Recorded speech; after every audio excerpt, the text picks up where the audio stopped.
Bismillahirrahmanirrahim. Pasal rukun salat. Ari loba-lobana rukun salat eta aya 17. Hiji niat dina ati sarta wajib niat teh kudu dibarengkeun jeung maca takbiratul ihram.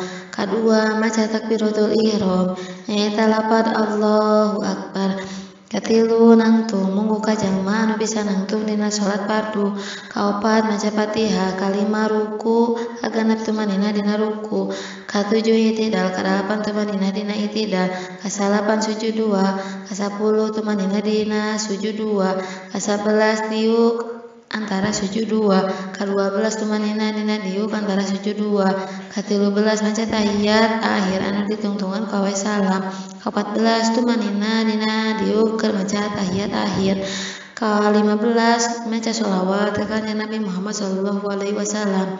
Ka-16 awe salam nyaeta maca assalamualaikum. Ka-17 tartib. Anu ngaran tartib ngaheulakeun anu baris ti heula, mandirikeun anu baris ti pandeuri. Hayang ngaheulakeun angtum sameme ruku. Pasal batalna salat. Ari batalna salat eta aya 14 perkara. Hiji kusabab hadas gede atawa hadas leutik. Kadua kusabab karag-raga najis lamun teu gawat-gawat dibuang sapada harita sarta mejana ulah kaya mawa. Katilu kusabab kabuka aurat lamun teu gawat-gawat ditutupan sapada harita.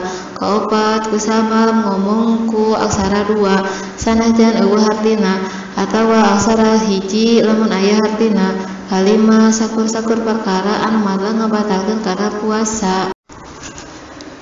Kagenep kusabab aya anu di dahar atawa anu diinum halna poho.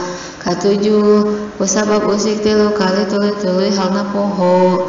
Kadalapan luncat sakali anu banget.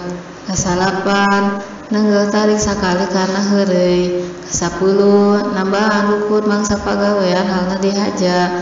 Kasabelas miheula si makmum ka imam kudua rukun bangsa pagawean halna dihaja atawa kapanderian si makmum kudua rukun bangsa pagawean henteu kalawan udur.